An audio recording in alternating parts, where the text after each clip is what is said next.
Hey, good afternoon, everybody. Welcome to today's webinar on tropicals.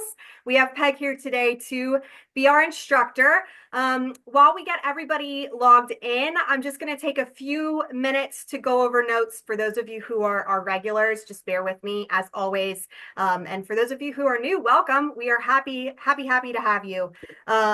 Just a quick note when we're talking about tropicals.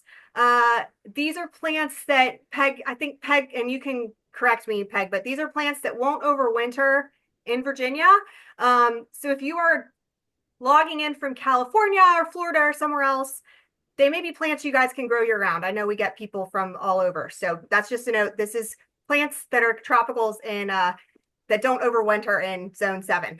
So there you go. For those of you who have not done one of our classes before, this is a webinar rather than a meeting. So if you have questions during the class, you're going to click on that Q&A box, type your question into the Q&A, and I'll be relaying those to Peg. As always, I will try and type relevant plant names and products into the chat, and we'll circulate that information following the class. We are recording today, so if you need to leave early or if you want to share this with a friend, the recording will be available. Again, we'll send it by email tomorrow, and it'll be available on our YouTube channel tomorrow as well. Okay, that's it for me for my notes. Quick introduction. Kristen, if you want to unmute for a second. Some of you may have met her at David's Plant Clinics. Kristen works with us at the Fair Oak store. Kristen wears a lot of hats, but she helps me with events when I can get her to help me with events. And she's going to be taking over while I'm on maternity leave, which will be mid-July-ish, hopefully not too late in July. But she'll be taking over webinars. So she's here to observe today. And I just wanted to give her a quick introduction. So Kristen, can you say hi so your face pops up on the screen? Sure. Hi, I'm Okay. Kristen Mackenzie, and I am, as I said, based out of the Fair Oak store, and I'm happy to be here today and look forward to seeing you guys in the future as we go forward with webinars while Sally is enjoying a new bundle of joy when they Thank arrive. you. Thank you. All right. Well, that's Kristen, and you guys will be seeing more of her. And Peg, I will now move on to introducing you. For most of you, Peg probably needs no introduction. She also works primarily at our Fair Oak store. She's been with us for many years, does design, works in our annuals department, does beautiful containers. And today she is going to be discussing tropicals with us. So Peg, I'll hand it over to you and let you get started. Well, thank you, ma'am. Thank you, both of you ladies. Okay. And I'm very excited about today's program because I love what we refer to as tropicals.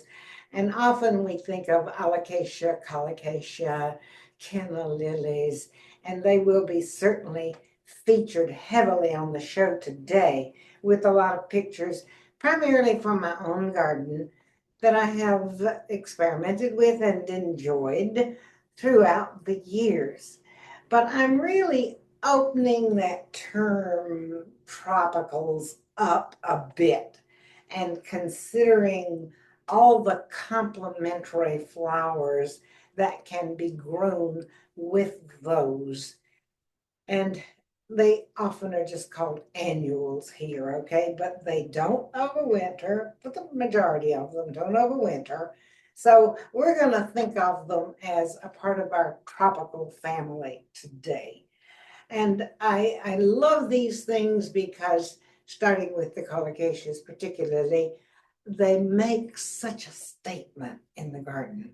Those big, bold leaves are wonderful, and cannas likewise.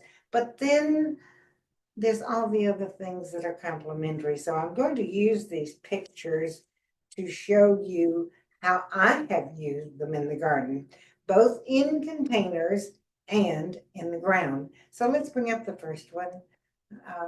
Okay. And this is a fun one that is really an old picture.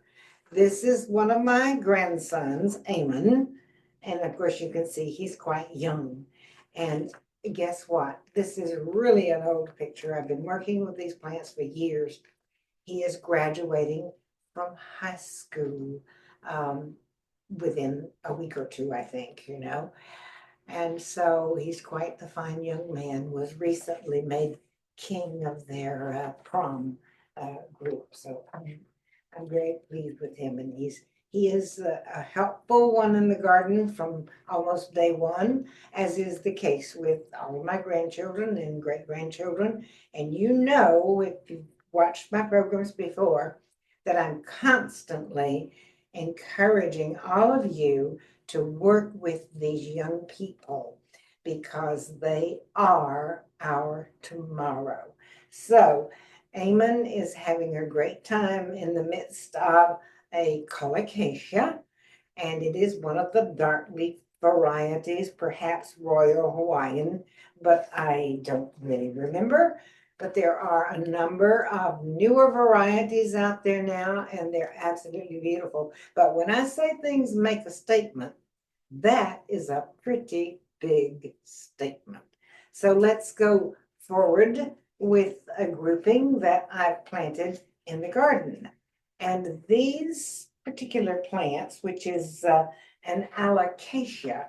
Now you're going to ask me what's the difference between an alocasia and a colocasia. Well, they're generally pretty much from the same family as our caladiums and have similar very large leaves, but different growth habits among them. And generally speaking, the alocasia stems are a little more upright than the colocasia, and their needs are just slightly different. The colocasia would take more water. They will even grow in shallow water, but the alocasia won't, supposedly, okay? Now, as far as sun is concerned, there's a lot of confusion out there, I think, about that, because there are a lot of people who say they grow in full sun. And certainly here at the garden center, we have grown them in containers in full sun outside of our house here, our annual house, and they have done well, but they have been kept moist all the time. To grow them on around a pool where you've got strong sunny reflected light, I'm not going to answer to that, okay, because I haven't done that. And if you kept them really, really moist, you might succeed with that, but I'm not sure. You do not want to let them go dry because they're not happy that way, okay? And here we have alocasia, I'm sorry, Mayan mask. And you don't see, I think that I have Mayan mask behind me. Excuse me. Did you say million mast? Mayan, M-A-Y-A-N, Mayan mask. And I Mayan want to show you this because it's very interesting. And this is the grouping that you see there. Can you determine the color of that? It's going to be hard. It looks black, doesn't it? But it isn't. It's a beautiful sort of luminescent kind of thing, as opposed to the green that's on the other side. I don't think it shows really well. Not to the greatest advantage there, but it's absolutely beautiful. And you can see that it's quite tall, and it's at least 6 feet, if not more, you know. And this is a grouping that receives dappled light all day and some direct sun in the middle of the day. So it gets a lot of sun.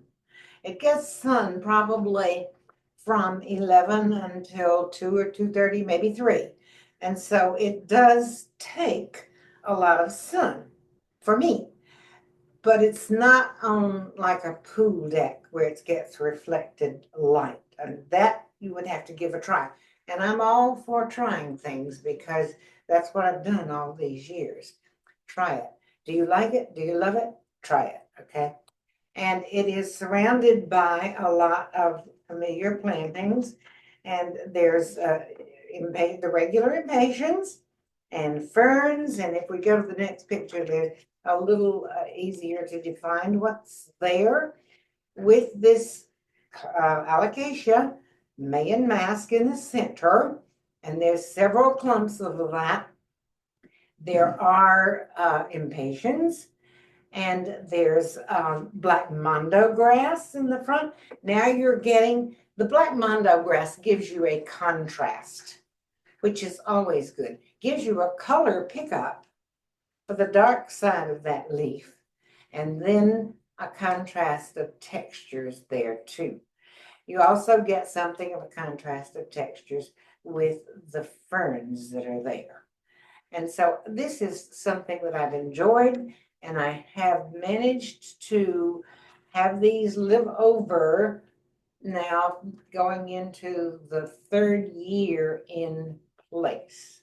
And we'll talk about how I do that a little bit later. Okay, let's go to the next picture, honey, and there's a close-up. This again, reaching out for some of the contrast. There's also Hakanakloa in here. Carex grasses, Hakanakloa, all would give you that nice contrast working with these plants. And in the very background, again, is a color pickup. I had the color pickup with the colocasia and the black mondo grass. Now I've got a color pickup with the golden leafed coleus that's in the background, picking up the color of the Hakanakloa. And the next one, please. Okay, this is just a staging thing to show you how I have used these. You can see that this grouping of containers is under large trees, but it does get a lot of dappled light through the day, and they are thriving there. So let's take a closer look at some of these groupings, okay?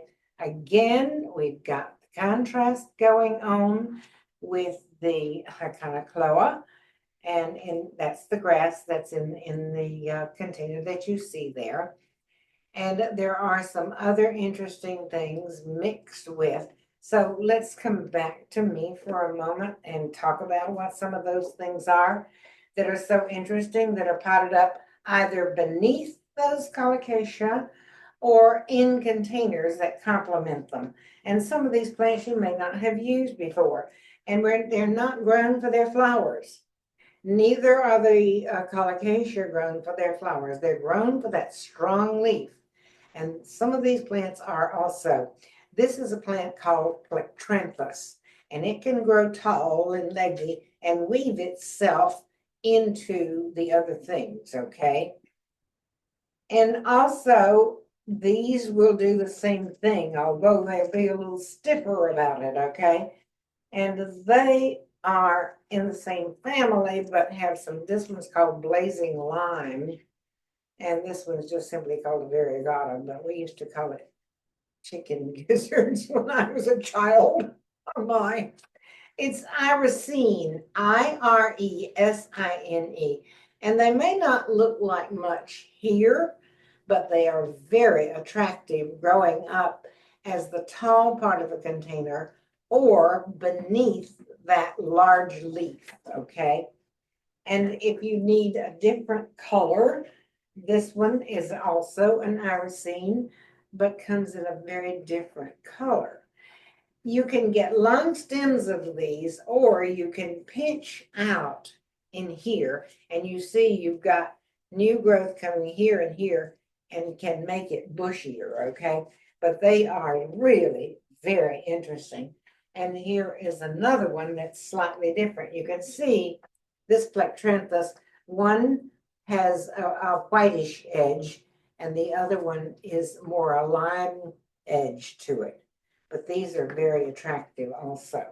And when you throw in some of the other colorful things, which are foliage, as I said, this is called hippo red, and it's a hypoestes. And it will grow taller and branch out also and be a good contrast, even to be placed with some of this, okay? And perhaps one of the yellow type coleus. So let's go forward with this, Danny. Okay. You can see that irisine in that picture. Now you can also see how it has grown up into this picture. And now you've got a different kind of colocasia there, and I can't tell you the name of that. There's so many new cultivars now. And then the golden one, which is a color pickup again with that irisine that I showed you. And you can also see a little bit of the grasses that are falling out of containers. Those are not in the same container that the large leaves are. They are in separate complementary containers. Okay, there we go. A little closer view of some of the things that are in the containers and in around the containers. And you can again see that wonderful irisine that's there. And you are getting the introduction now of some color. And I often use begonias, and there's many different kinds of begonias. And you can see in this picture, in the one lower corner, are the Rex hybrids, which are grown as more for their leaves, even although they have a pretty bloom too. But I grow the taller growing begonias, and I love the dark leaf ones. And they have some interesting names, yes. They are called Whopper, Big. Can you imagine? Somebody could have used a little more imagination, do you think? Whatever. So let's see how this pairs with some of these things. Let's put the Plectranthus next to it, okay, as a contrast of color. And then let's pick up, this could be a love-hate relationship. I happen to love this creeping Lacinagia because it will fall out of the pot, okay? And then it picks up the color of this Plectranthus. Here's also an interesting plant that's heavily underused, and it's called Mazu, M-A-Z-O-O, Mazu. That's one that will fall over. But look how nice that is with that dark leaf. There come green leaf and dark leaf. I prefer the dark leaf for the contrasts and the pickup. Now you can also add, and here's the difference, okay? I'm showing you one type of begonia, and then I'm introducing another type, okay? These dark leaf begonias will take a lot of sunshine too, full sun, as a matter of fact. The green leaves are not as good at that, okay? But these are very good at it. And among these hybrids, there's one variety called Selenia that will take full sun, but the others will not. But wonderful, wonderful accents to complement and give some flower color to those large leaves of the alocasia. Let's continue with pictures. I've got several here, which I wanted to show simply how these things complement one another. I also have some asparagus fern in some of it, but the spotted one that we have, and we also have that in stock, is called Mojito, M-O-H-I-T-O, I think. Okay, and then the next one, I have used a lot of coleus here as complementary plants. And there's a great variety among those. Some that grow in full sun, some that prefer part shade. So we'll continue. Okay, you can see how much I like these things. Okay, here's another complementary container, and I'm using there a plant we call Tradescantia, and there's 2 or 3 different varieties. Okay, now this particular one is Secretia. It's in there with the Tradescantia, which is variegated. Now here again, I love that color pickup there, because among those things, you have that color pickup with the begonias, but I also have in this caladiums, and they're pretty much in that same family, and not hardy here either, okay? But incredibly interesting and a lot of variety of color. And if we come back to me again, Danny, will be show that here is that Secretia, and you see again the color pickup in that. Okay. Hey, can you spell that plant name? I've not heard of that plant before. I have no idea how to spell it. Which one, honey? The one you're holding now. Okay, Secretia, Secreasia, Secretia. Thank you so much. And this is a marvelous plant. it drapes way over, so it's a beautiful spiller, but you can also train some of it to grow up within the pot. And it's fantastic. I just love it in these containers. And I suppose you could, if you weren't, I'm kind of an orangey person. I suppose you could combine it with that. Not my favorite thing, but it could work, you know. Okay, let's continue. This one is a little closer. No, there. This is a little closer view again of a greater mix that I tried out. In the center of that, the really nice variegated one that's cascading out of those pots is the Tradescantia, and that's fantastic. Okay, and then we have another type of begonia again, the hybrid begonias, which is a Bossa Nova begonia. And that one is really very interesting. I love it. And you can see there's also a pot of carex grass behind that, okay? And in this picture, which I'm hoping you'll see a little better, although I think I cut it off somewhat, is a colocasia called teacups. And it forms a cup. And when it rains and fills, then it can spill. And it's kind of fun, you know. I've actually stood there and watched it spill, you know, so it's pretty cute. And then following another variety, this is mojito, Mojeto. And then the next one is also another variety whose name I cannot remember right now, but it has a yellow center. And it's used with actually some leaves that I made several years ago using, I'm trying to think which leaf I used, one of the huge tree leaves, and made a hypertufa containers. I wish I had made it into a fountain, but it kind of halfway spills itself. Okay, we'll continue on again with the caladium. Now, I love caladiums, and the white ones give you a feeling of cool, and I like to use them in a lot of things. And this is in a fair amount of shade. And with it is a plant called Browalia, Browallia, Browalia. And it's there in white, and it's also in blue. I usually use a lot of the blue because I have a lot of blue containers. And I enjoy having some blue flowered plant in that container somewhere. And I absolutely love this annual. It blooms all summer long. I never have to deadhead it, and it's great. And down at the bottom of this picture is a very unusual but old variety of geranium. It's called Centennial, and I really do enjoy that one. Okay, and in the next picture, again, beautiful caladiums. They make such a statement, but they're not as big as the alocasia and the colocasia, okay? So if those are a little too big for you, try the caladiums.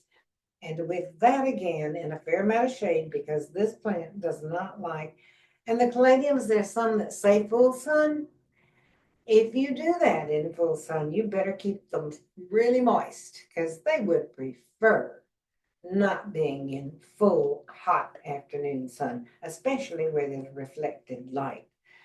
But there with this is also another interesting plant called Torrenia, Torenia, Torrenia, okay? You will have to deadhead that one, okay? And in the next picture, again, we're talking tropicals, and I know that there are a lot of people out there that enjoy calla lilies. I have unfortunately not tried growing the beautiful colors among these, but this white calla lily has been in my garden hardy for about 10 years, and it blooms for a long period of time. So I just wanted to tell you about that one. And in the following picture, a lot of us like to use ginger. It's a wonderfully well used medicinal plant. too. And it can be hardy in this area, okay? Needs a little bit of protection, but this is edible ginger. The root is edible, okay? Now, in the following picture, we are looking at hardy hibiscus, which is fantastic. Now, as a tropical, we sell hibiscus that are not hardy, and I didn't bring one up with me today. But this is the beauty, and this has beautiful foliage on it too. Does not bloom all summer, has a long period of bloom, but not all summer. And I think there's another picture closer up. Yes, this one is in my garden. The other one was taken here at the Fair Oaks location, okay? And I really do enjoy my hardy hibiscus, okay? And in the next picture, oh dear, got this a little out of sync, didn't I? Okay, just a casual look of where I've used these plants. And then the following is a little bit closer picture of mojito. Now, I went into the green in the next picture. I want to talk to you for a minute about, is this clock right? No, it's not. I didn't, would you set it right so that I know how long I have, how much I have? Thank you, Danny is my wonderful helper here, and the clock was out of sync, so I always like to leave a little bit of time for questions, and I want to be sure that I can do that if possible today. Okay, I overwintered a lot of plants in my basement that is not finished. It's the older section of my home, and it is not finished. And I just used inexpensive drop lights with LEDs, and several of them, okay, because I had a large area that I use to overwinter plants. So I successfully overwintered a lot of them. And I was setting up last week, or within the last 2 or 3 weeks, all the containers on my deck. I get very annoyed because I have such a deer population that comes through. And the only way that I am able to deal with that is with a product called Bob Expert. Let me talk about this picture first, okay? We have in that some wonderful tropicals that are mixed in with other containers. Now, these containers are much smaller than I normally use in my garden because of the watering process and the fact that I've got so many of them, okay? But they are just outside my kitchen door, and I've determined to try to take proper care of them. Anytime you choose small pots, be aware that you will have to water more frequently when we hit those 90-degree days, okay? So I have 3 plants here that I want to show you that are thought of as houseplants, but can be a wonderful adjunct to your garden outside. And because very young and it will grow, you can enjoy them in your containers. And if they're in separate containers, fine. Otherwise, you dig it out and you bring it inside for the winter. And this one is Dracaena Song of India. That's the little guy that I actually potted up in an individual pot because I didn't want anything to detract from that. Although it could be something for the moment that would kind of halfway spill out of a pot. Getting a little bit bigger, okay, is a different variety of Dracaena. But the Dracaenas really do make a nice statement in your containers outside also. Again, with a larger leaf, but not so big as the colocasia. And this one is Dracaena Marley, Marley. But just go into the greenhouse and see what pleases you. Now, I do not believe that either of these plants would be happy in really full sun. Now, as a spiller, I really have enjoyed this particular one. And it again is a philodendron. And it's just a variegated philodendron. But look how nicely that spills. Now, look, if you've got some, I can't hold all these things, can I? No. Okay, let me set them down. All right, let's say you have this irisine as an upright, okay?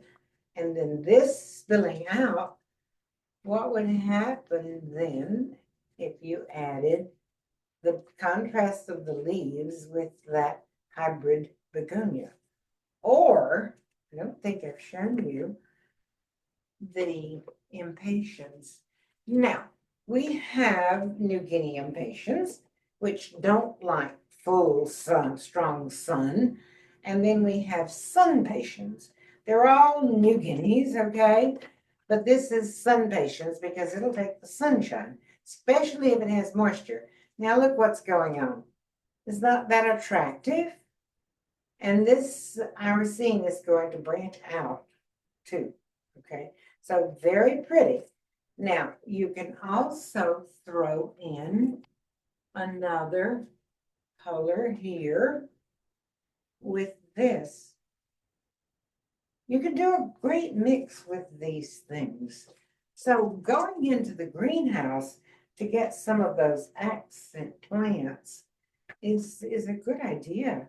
And then you can bring them in and they can be wonderful houseplants. Now, I, in my very young years, would visit relatives in Florida quite a bit and became quite familiar with croton. Very, very colorful plant. And we carry these in the greenhouse in different sizes. But that also is a nice leafy accent for part shade or morning. When you say part shade, all those plants love morning sun. They just don't like hot afternoon sun, okay? But this is beautiful again with the begonias or the New Guinea impatiens coming out from beneath that. You could add, again, trailers. Oh, let me show you a fun one. And this was in a customer's cart just before I came up here. And I told him how much I love this plant. It's often called a sweet potato vine, but it isn't. It's solanum, Solanum, and it trails beautifully. But you can also have it go up and into the container. And even where I've used this quite a bit, there's a small tree off my deck, and I train it to grow up into the tree also. But I love this plant, Solanum. And look how pretty it is with this trailing out of that if you have something bright with it. So these are combinations, as I said, I've loosely called all of these tropicals because they don't live over the winter here. So I think of them as somewhat tropical. Here's another beautiful spiller that I love to mix. Oh, here, I love to mix this because now you've got a contrast of textures spilling out. Look how pretty that is with this meso, Mezoo, meso. Okay, and this particular little guy is the lotus vine. And it's so fine. Isn't that pretty? Yes, love it. So those are really nice. Now, I think we do have a couple more pictures here just to show. Yes, there are some absolutely beautiful tuberous begonias. So many this year. Most of them, except for the Selenia, like morning sun or dappled light through the day. And this one happens to be one that does not like hot sun. But I get good light, and in some places, really hot in the middle of the day on my deck, which I have an umbrella, thank goodness, because mostly it's a treed area and there's shade on most of it. But here I've overwintered a beautiful colia, and then I added it to this container with the whopper, dark leaf whopper begonias. And I have that philodendron cascading from the greenhouse, cascading out of it. And I'm very pleased with that. It's part of the grouping that I showed you the one picture of earlier. And I think there's one more picture of that. Okay. Oh, here is one that I overwintered in my house. Okay. And I love it. And it's a philodendron. It's called Prince of Orange. And actually, it was growing in that same Mexican pot last year. And thank goodness for a nice, strong young grandson who manages to always carry some of these heavy things in and out of my basement. But this one overwintered, and I love the coloration in this, and it is a part of that grouping that is on my deck. Okay, Danny, I think that's it for the pictures, but let's talk just a little bit and give you some room for questions too. I think I showed you, oh, here's one more trailer that I didn't show you. That's really interesting. And this is Dichondra, Dichondra, a beautiful gray. Now here's another pretty one that trails together. Now you've got a contrast of textures. Look how pretty that is. The dichondra with the lotus trailing out of a container. Yes, ma'am, that's nice. Yes, it is. Let's see if there's anything else back here. Oh, a fun one here. This is a verbena. And that's a great texture and a great contrast. Which type of verbena is that? It's superbena. It's one of the Superbena. proven winners. Superbena, violet ice. Isn't that pretty? I love the color of it, you know. Very nice. Now, also in that area there, where I have dappled light throughout the day, I have another one that I really enjoy that has these plants in it. And this is hardy, okay? So I'm getting away from the tropicals. These are things that complement the tropicals. This was cutting edge, but anyway, there's several really, really nice ones. And you have heuchera, heucherella, and tiarella. And this is, I think, the tiarella. I have to look sometimes to tell the difference between, would you believe it just says foam flower. Anyway, it's I'm pretty sure it's tiarella. Okay, but here, look how pretty this is. Beautiful asta, which is lovely. Asta. And then let's put this kind of variegated one with that. Really, really nice, okay?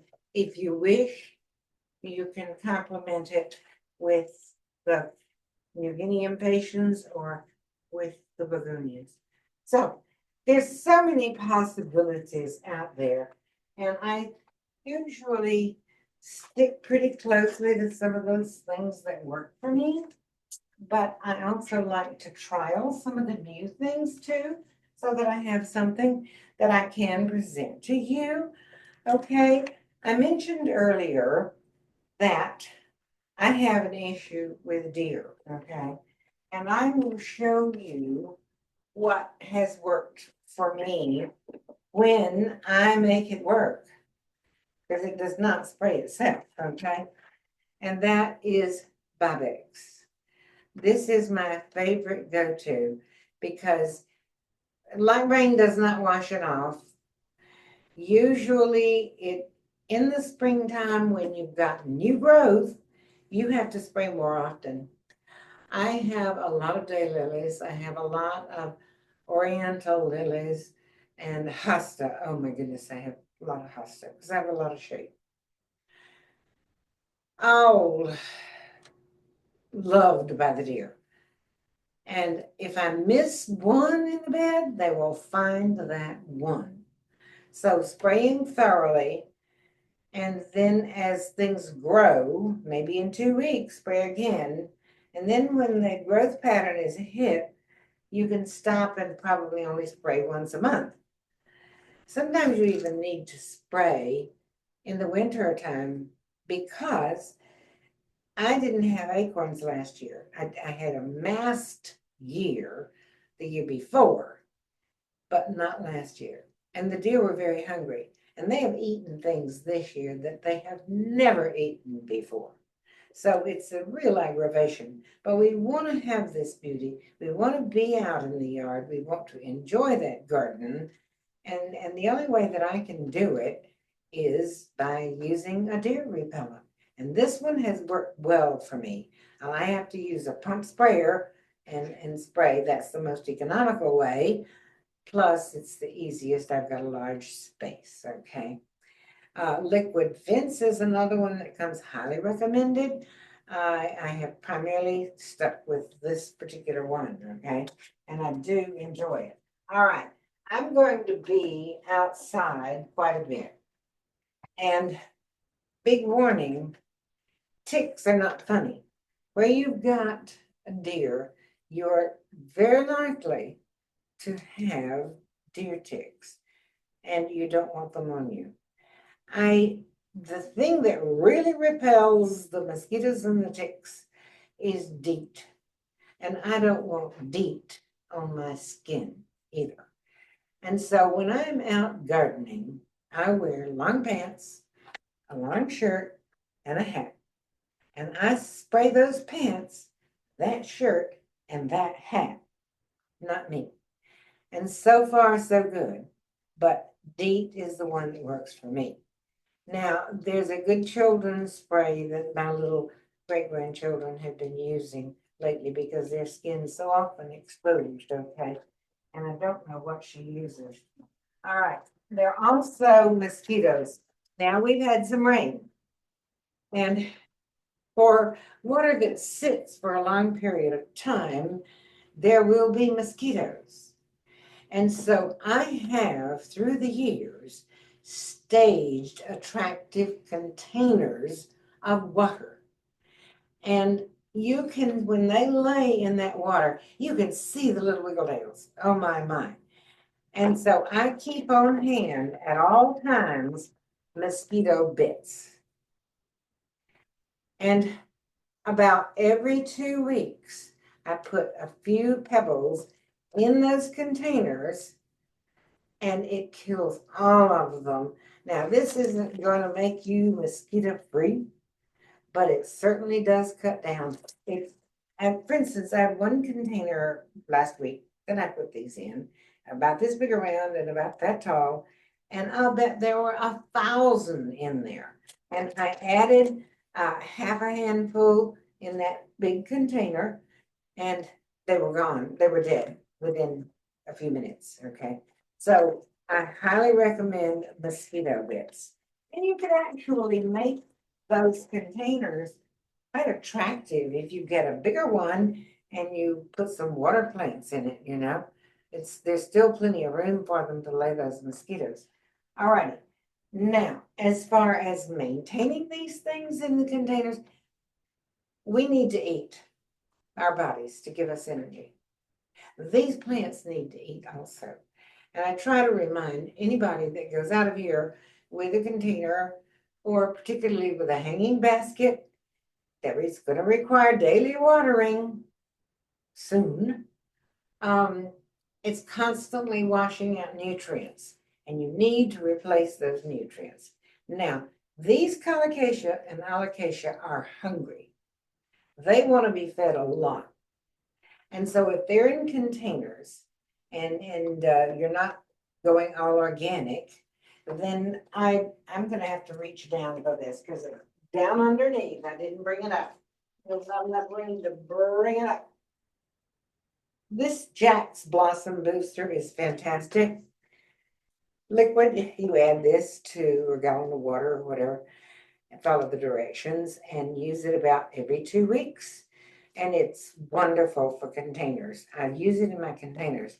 I don't particularly like to use it. I don't use chemicals very much. I don't use any chemicals in my ground because I'm a believer in all the living things that's going on down there. And so I use Plantone when I'm planting. Actually, I use a lot of biotone which is slightly different than this when I'm planting, and then add this through the season a little bit at a time, every 3 or 4 weeks, okay? So organic or not, they need food, okay?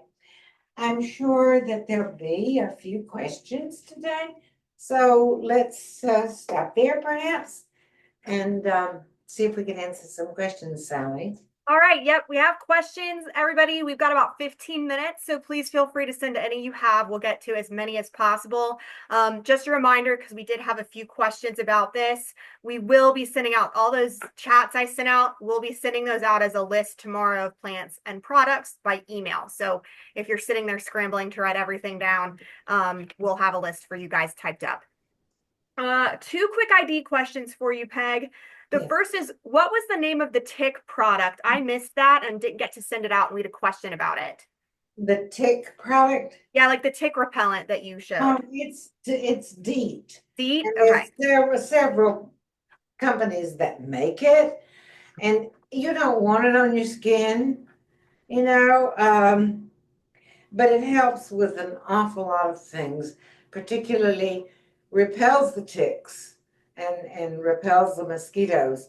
And wear a hat, you know. And my face has certainly been treated a couple of times because, let's face it, in my day, we didn't have all these things we slather ourselves down with. And while I was never really a worshiper of the sun, I was a farmer's daughter and I was in some bright sunshine, okay? Wear a hat and spray your hat, okay?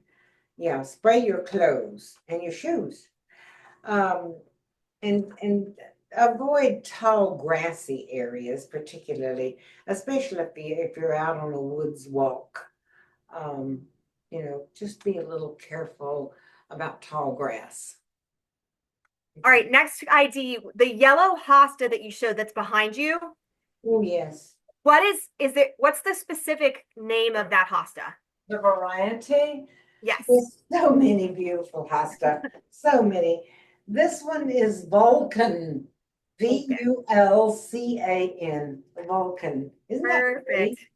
Yeah. Thank you. All right. Okay. Now on to some questions.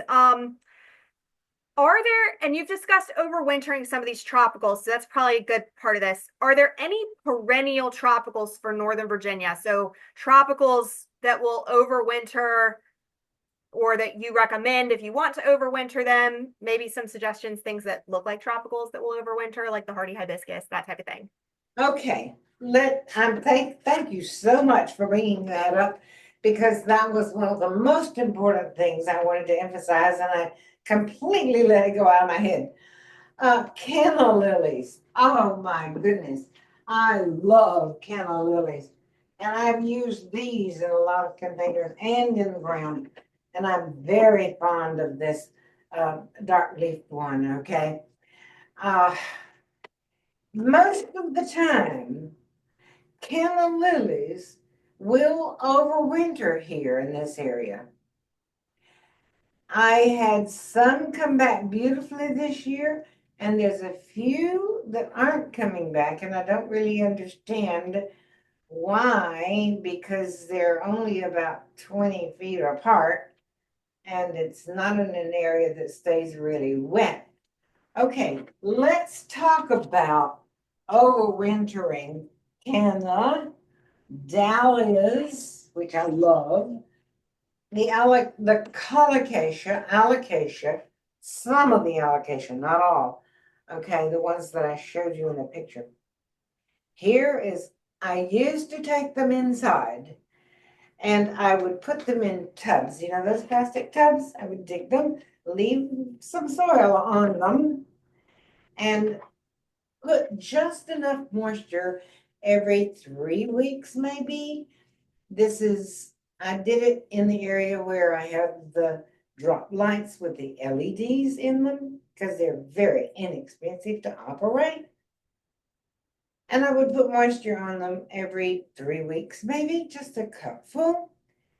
But that was a pain. And I was overwintering so many other things that I just didn't want to be bothered with it. So I determined to set out to figure out how I could do it in the ground. And so I did. In that area that I showed you the picture where those big ones are, I laid down mulch bags.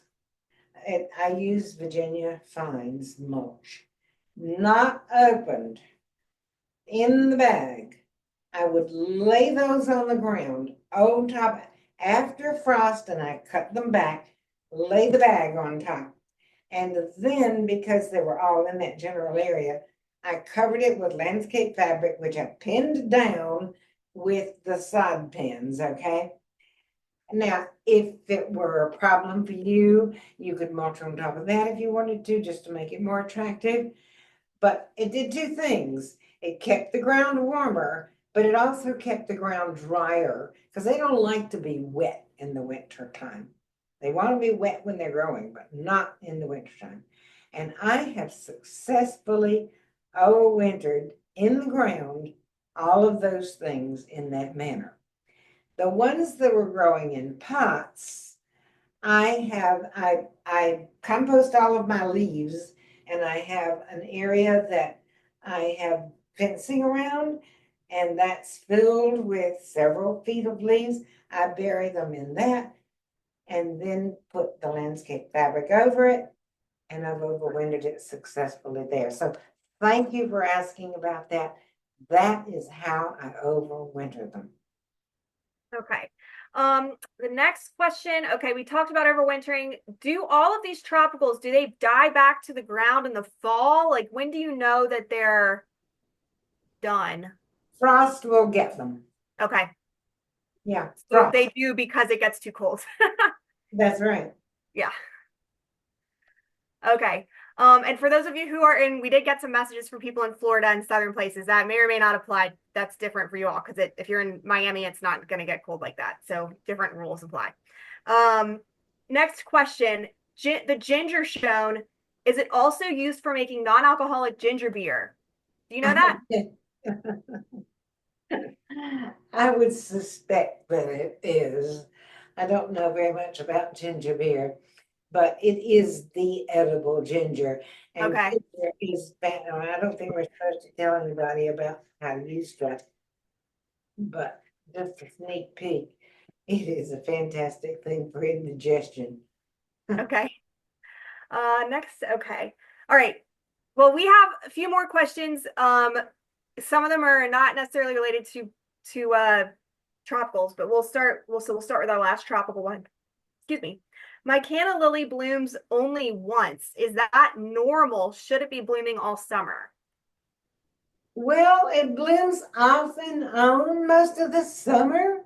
Yes, that's normal for it to do that. After that first stalk is finished and all of the blooms are done, cut that stalk out, and maybe that will force another one to come. Okay.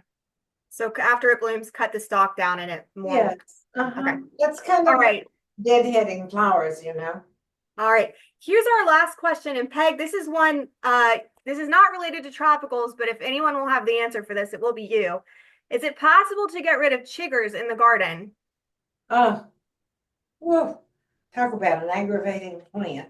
I'm sure that there are chemicals that would get rid of chiggers, just like it would get rid of the ticks and mosquitoes and whatever else.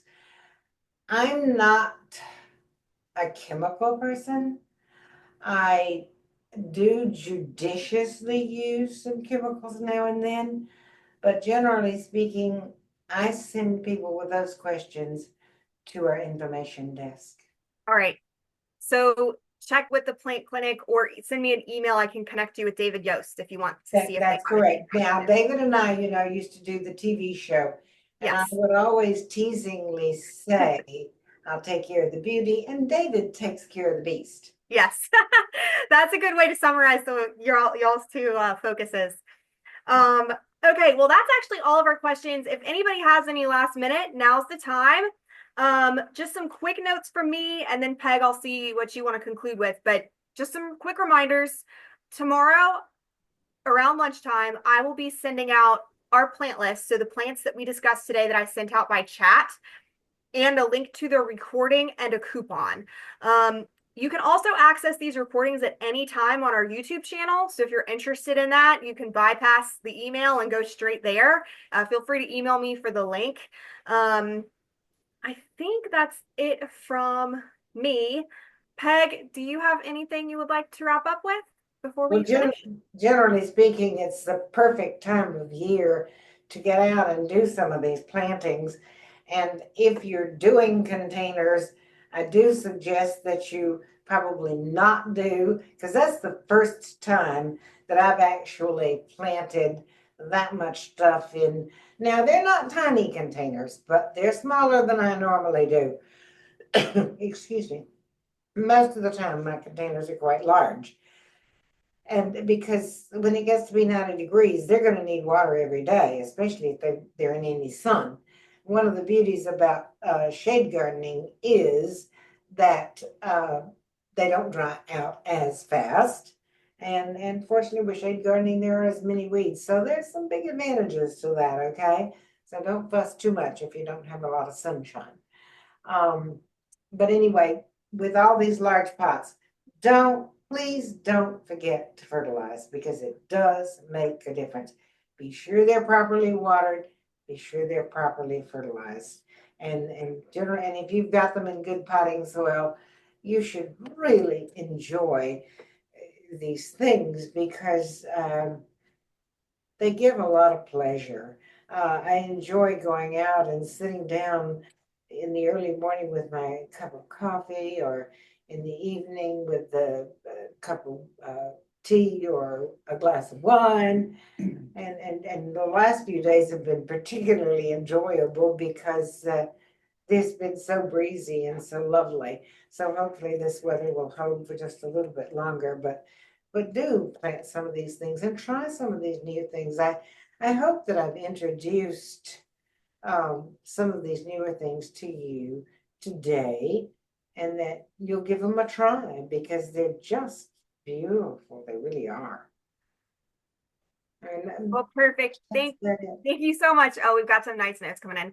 Well, Peg, thank you so much. Everybody, again, please feel free to email us, call the store, or visit if you have any questions. As always, Peg, thank you so much for doing this class for us. We appreciate it. Thank you all for joining. All righty. Have a good afternoon. Bye.